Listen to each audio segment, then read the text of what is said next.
খড়দা থেকে এই ট্রেনটা ধরে আমি চলে এসেছিলাম শ্যামনগর। এই যে দেখছো আমরা এখন তেলেনীপাড়া ঘাটে যাব, ওখান থেকে যাব আমরা আমাদের গন্তব্যে।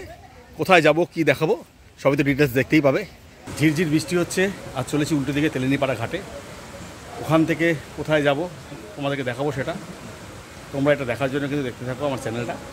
যাই হোক, আর কিছুক্ষণের মধ্যে লঞ্চটা ছেড়ে দেবে, দেখতেই পাচ্ছ আকাশ পুরো মেঘলা, একটা সুন্দর একটা আবহাওয়া তৈরি হয়েছে।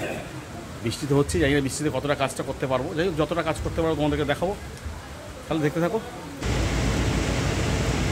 কি ঘোরালো নৌকোটা।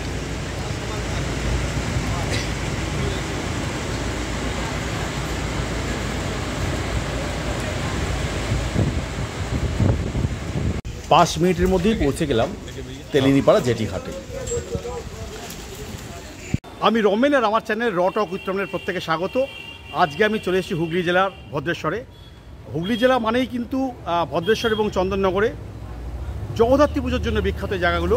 কিন্তু জগদ্ধাত্রী পুজোর পাশাপাশি এখানে যে প্রচুর বড় বড় দুর্গাপুজো হয়, সেই দুর্গাপুজোর প্রস্তুতি পর্ব দেখাতে কিন্তু আজকে আমি চলে এসেছি ভদ্রেশ্বরের মনসাতলাতে।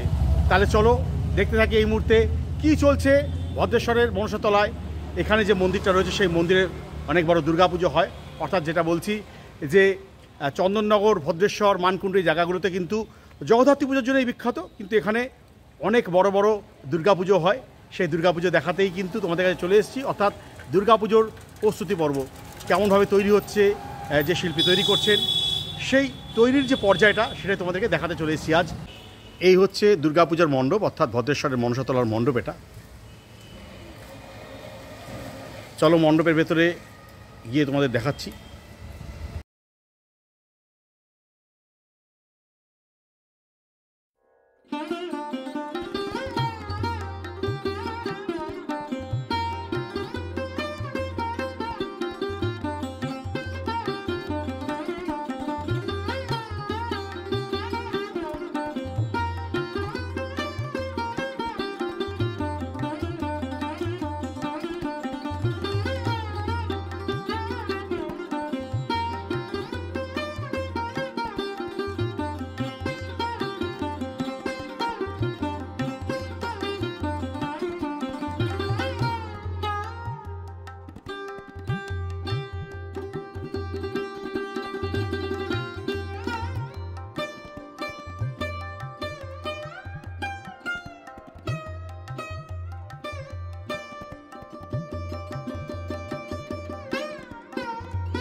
দেখো, দেখতেই পাচ্ছি চন্দননগরের বিখ্যাত শিল্পী জগন্নাথ পালের প্রতিমা, এবং জগন্নাথ পাল চন্দননগরে তিনটে খুব বড় বড় প্রতিমা করছে, সেই তিনটে দেখানোর চেষ্টা করব। এই প্রথমটা দেখালাম এই মুহূর্তে। দেখো, দেখতে পাচ্ছ জগন্নাথদা কাজ করছে নিজে বসে।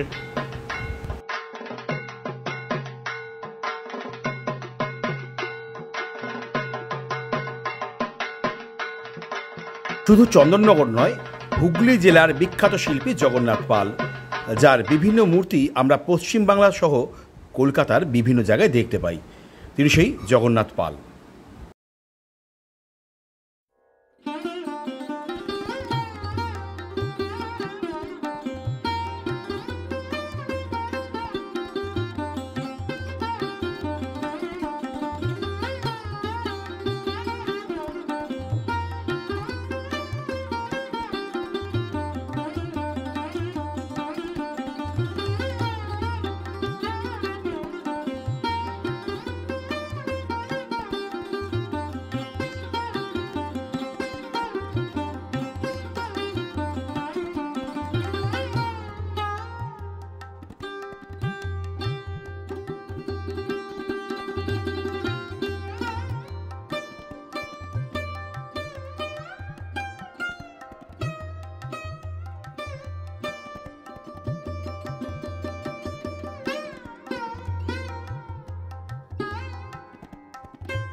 এবার আমি চলে এলাম ভদ্রেশ্বরের দেশবন্ধু স্পোর্টিং ক্লাব।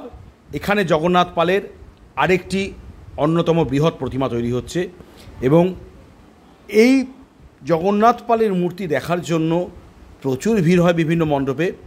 কারণ তিনি, যেটা বলছিলাম আমি, যে হুগলি জেলার এক বিখ্যাত শিল্পী, যার প্রতিমা আমরা বিভিন্ন মণ্ডপে দেখতে পাই, কলকাতার মণ্ডপে দেখতে পাই, চন্দননগর জগদ্ধাত্রী পুজোতে দেখতে পাই।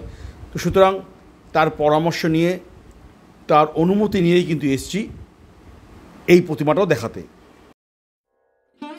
যেহেতু বৃষ্টির দিন, বর্ষাকাল তো পড়েই গেছে মোটামুটি, এবং প্রতিমাও তৈরি হওয়ার পালায় সময়, তাই পলিথিন দিয়ে ঢাকা রয়েছে সামনে। কিছুটা হয়তো অসুবিধা হচ্ছে ছবি নিতে, কারণ আমরাও চাইনি পলিথিনগুলো খুলতে, তাহলে শিল্পীদের অসুবিধা হতে পারে। আমরা আমাদের মতন যেইটুকু পারছি তোমাদের জন্য ছবি তোলার চেষ্টা করছি। দেখো, খুব সুন্দর। এখানে জগন্নাথ পালের একটা কথা বলতেই হবে, তার যে সিংহ, তার অসুর এবং সব মিলিয়ে পুরো দুর্গা মূর্তি কিন্তু সত্যি দেখার মতন হয়। এবং দেখো, দেখতেই পাচ্ছি মিষ্টি একটা মুখ এই মুহূর্তে। দেখো, অর্থাৎ বাঁশ যেগুলো দিয়ে চালা করে তারা প্রতিমা তৈরি করার জন্য, তার উপর থেকেই দেখতে পাচ্ছি এবং দেখতে পাচ্ছ